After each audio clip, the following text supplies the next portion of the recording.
Hello everybody, welcome to Math Defined with me, Mrs. C. And today I'm going to talk about dividing a fraction by another fraction. But if you haven't done so already, don't forget to click that subscribe button along with the notification bell. So let's get started. I'm looking at this expression of 1/5 divided by 3/4, and I might be thinking to myself, oh my gosh, how do I solve this kind of problem? Well, it's really easy. All you have to do is follow these 3 easy steps to divide a fraction by another fraction.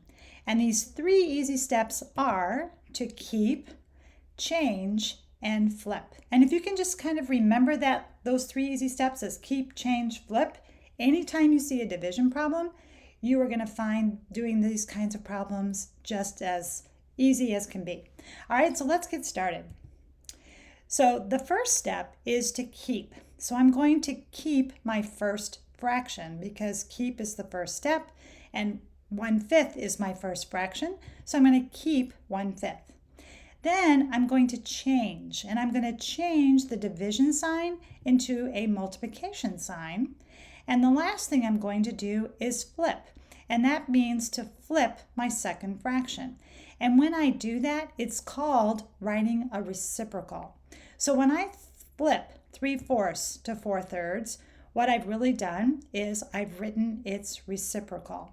And if you'd like to learn a little bit more about what reciprocals are and what they're used for and how to write them, go ahead and check out my video about what are reciprocals. All right, so let's continue. So we kept our first fraction of 1/5. We changed the division to multiplication, and we flipped the fraction of 3/4 to its reciprocal of 4/3. Now, all I have to do is multiply. So I'm going to multiply my numerators. 1 times 4 is 4. And then I'm going to multiply my denominators. 5 times 3 is 15.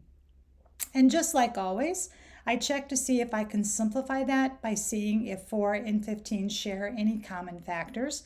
And if they don't, like in this case they do not, then I know that I'm done. So my answer will be 4/15. Okay, now let's try this pair of fractions.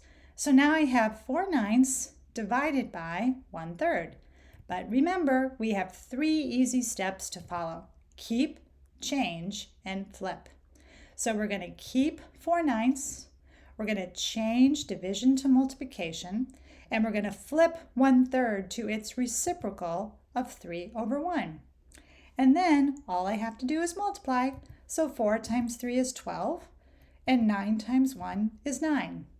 And now I have this improper fraction of 12/9.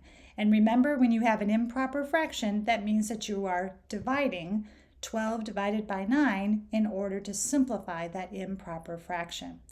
And I know that 9 goes into 12 one time with a remainder of 3.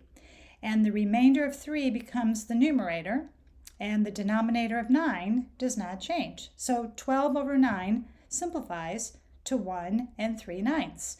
But wait a second, if I look at the fractional part of that mixed number of 1 3/9, I see that 3 and 9 do share a common factor.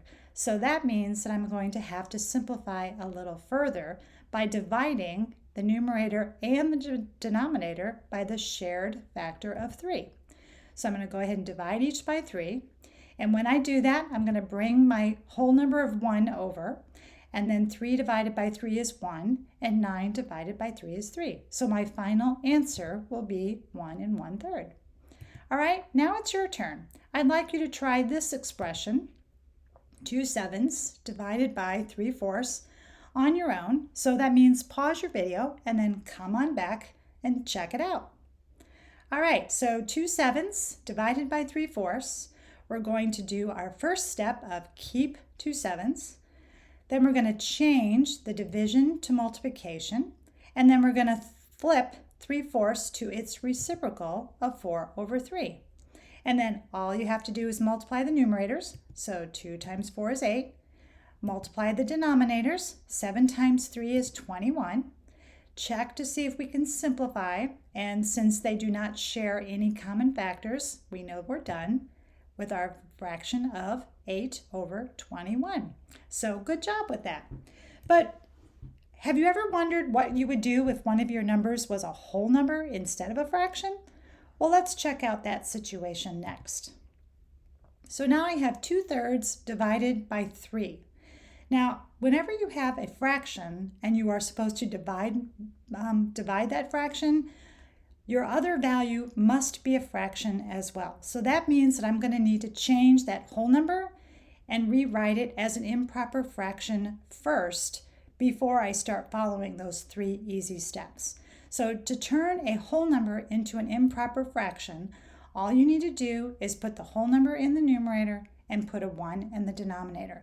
And I went ahead and rewrote the expression, so now both of my values are in fraction form. So I have 2/3 divided by 3/1. And then I'm ready to just follow my 3 easy steps of keep, change, and flip. So I'm going to keep 2/3. I'm going to change the division to multiplication, and I'm going to flip 3/1 to its reciprocal of 1/3. And then I just multiply. So 2 times 1 is 2, and 3 times 3 is 9. Check to see if I can simplify. Since 2 and 9 do not share any common factors, I know that I'm done. All right, your turn again. You can try this one on your own. 4 divided by 5/6. Don't forget, you need to write that 4 as an improper fraction before you follow those 3 easy steps of keep, change, and flip.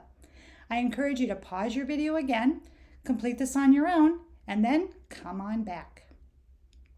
All right, so when I rewrite my expression, instead of 4 divided by 5/6, I'm going to rewrite it as 4/1 divided by 5/6.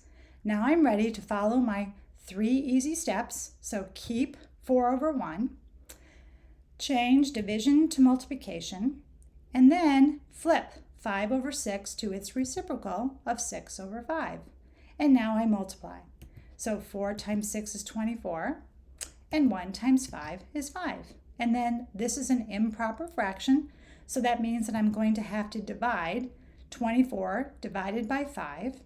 And I know that 5 goes into 24 4 times with a remainder of 4. So the remainder becomes the numerator, and the denominator of 5 does not change. So 24/5 becomes 4 4/5. And then I always check that fractional part of my mixed number of 4/5 to make sure that they don't share any other common factors. And in this case, they do not, so I know that I'm done. All right, I hope you found this video to be helpful, and if you did, please smash that like button as fast as you can. And if you haven't done so already, please become a subscriber, click that notification bell, and please leave me a comment. I would just love to hear from you. So until I see you next time, here are a couple other videos that you might enjoy watching and you might find helpful. And again, thank you so much for watching.